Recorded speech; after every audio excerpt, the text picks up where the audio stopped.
Ama, zer dago bazkaltzeko? Jo, beti azten dut, bakarrik bizi naizela eta ja nire amak ez dela bazkaria prestatuko.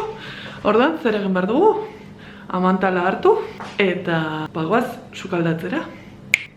Iepa, behituz elegante, begira. Tuntzun. Joseba Arginanoren programan egon nintzenean, hau da, Sukalherria programan. Amantala oparitu zidaten, eta beraz, hemendikan, sukaldaritza, errezeta txiki batzu egingo ditugu, eta beraz, hemendikan, besarkada bat, Josebari, noski, eta baita Sukalherrian programa egiten duen ekipo guztiari. Garein bai, lanera. Kaixo sexy kuadria, zer modu zaudete beste igande batez, hementxe gaude, ni Iruinen naiz, Arkakuso, ongietorriak Arkakusoren kanalera. Arpidetuta ez bazaudetel, lehenengo gauza, arpidetu kanpaitxoari eman horrela bideoak igandero igotzen ditudanean abisatzeko, eta bestela Google kalendarren edo zure kalendarioan edo agendan jarri. Arkakusoren bideoak igandero atxaldeko 19 eta 19. Gaurko bideoan nirekin sukaldatzen ibiliko zarete, 3 platera egingo ditugu, lehenengo bat, bigarren bat eta 3. bat. Hau da, lehenengoa, bigarrena eta postre. Orduan, zer behar ditugu? Osagaiak. Baina Arkakuso, akaso hobe banan-banan prestatzea joatea eta beraz banan-banan errezeta bakoitzaren osagaiak erakustea da. Lehenengo errezeta peia bexamelarekin da. Mesedez, peia nola esaten da euskeraz, utzi iruzkinetan. Eta hauexek dira erabiliko ditudan osagaiak. Mentxe dugu peia moztutako peia bat. Paratxuria, olo esnea eta arto irina. Sukaldatuko dugun bigarren platera, alberginia beteak izango dira, eta osagai hauek erabiliko ditugu. Sartu! Alberginia bat, azenarioak, tipula, perretxikoak edo txampiak, tofua, hau da proteina, eta gazta! Bi batez, ez da promoa, ez da beraz, eroski nahi duzunean nirekin kontaktatu eta akordio batera iritsiko gara errezeta batzuk sukaldatzeko zuen produktuekin.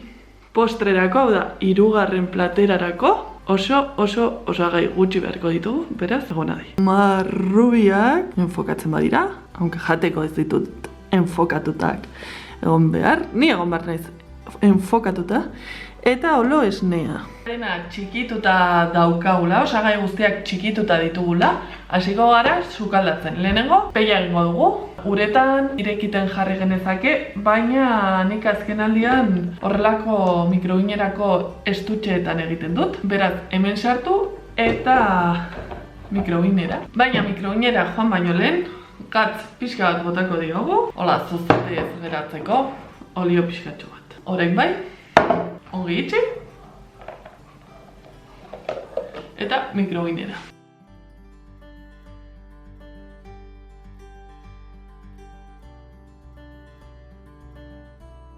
Ekipo, orain tipula egiteko momentua da. Tipula potxatzen jarriko dugu, denboratxo bat emango du. Eta hori, nola egingo dugu? Olioa, zartagia, jarriko dut 6-tik 4 berotzeko, eta gero jaitsiko dut apur bat.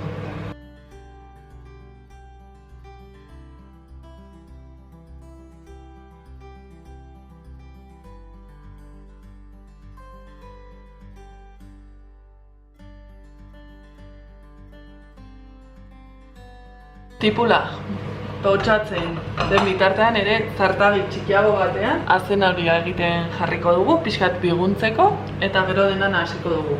Egia esan, uste dut tipula soberan izango dugula, beraz, zatitxo bat erabiliko dut eta bestea, astean zehar, bestelako platerak egiteko erabiliko dut.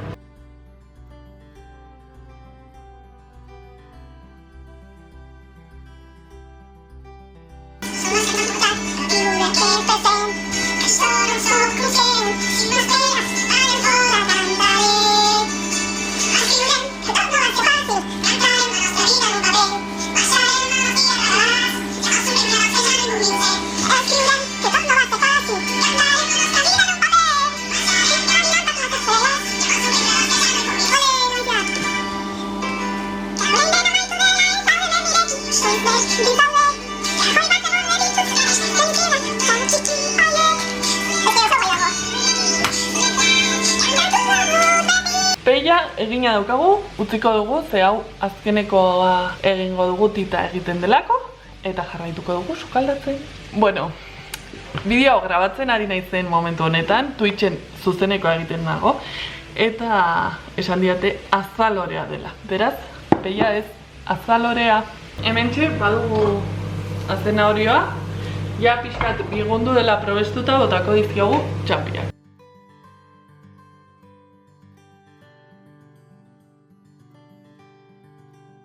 Soja pixka bat botako diogu txampiei eta azenarioari. Zeratik, ez nuen aurre ikusita, baina sukaldeak eta sukaldaritzak hau du. Frogatzea, bakoitza norberaren gustora eta estilora egitea. Beraz, frogatuko dugu. Zer gertatu daiteke, okerren, txarra egotea, baina ez da egongo, ziur nago.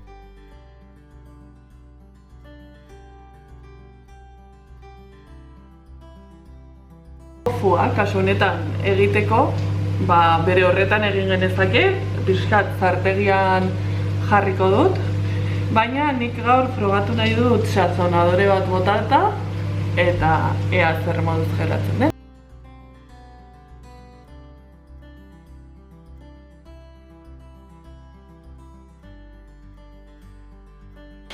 Albergineak, mikroginean eginak ditugula, egingo duguna da oilara batez lagunduta, barrukoa kendu, eta kasu honetan txampiei eta azenarioari batuko diogu.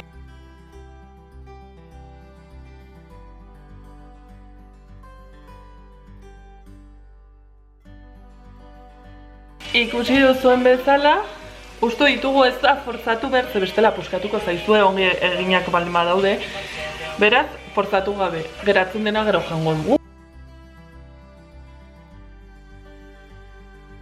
Airfryerrean egingo ditugu alberginiak eta beraz airfryerrerako silikonazko molde batean jarriko ditut.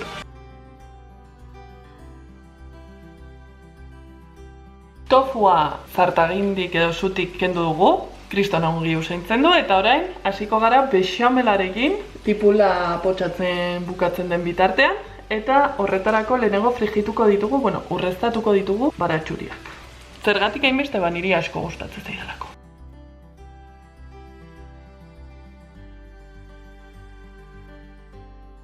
Baratxuriak urre kolorea lortzen dutenean alboratuko ditugu, hau da, aterako ditugu, eta hasiko gara irina botatzen, kasu honetan arto irina daukat, maizena eta gero esnea. Ez dakit grabatu den, irina bota dugu, bexamela egiten hasi gara.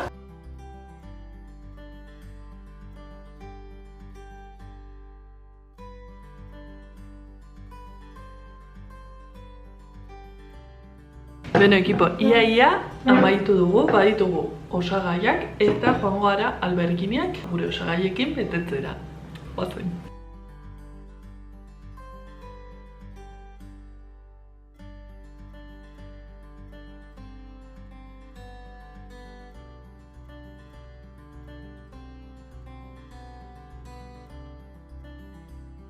Beno ekipo, hementxe ditut, ez zindut asko erakutsi, eta orain badoa airfryerrera. Una, klik.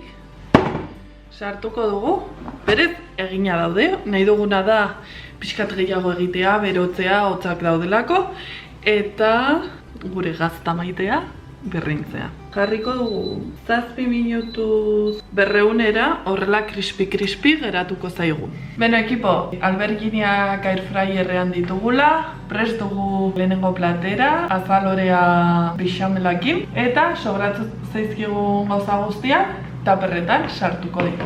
Beno ekipo, hementxe utziko dizkizuet argazki bana lehenengo platerrarena, azalorea bexamelakin, eta alberginia beteak, eta postrearen irudiak zuenak espero ditut. Irabiakia egiteko oso erreza da. Fruta kasu honetan marrubiak txikituko ditugu, eta esnearekin batidoratik pasa, eta listo! Zuen irabiakien argazkiak ikusi nahi ditut, bakizua, abildu arkakuso naizela sare sozialetan, datorren igandean ikusiko dugu elkar, berriz, errezeta batekin ez, onaino iritsi baldin bazarete.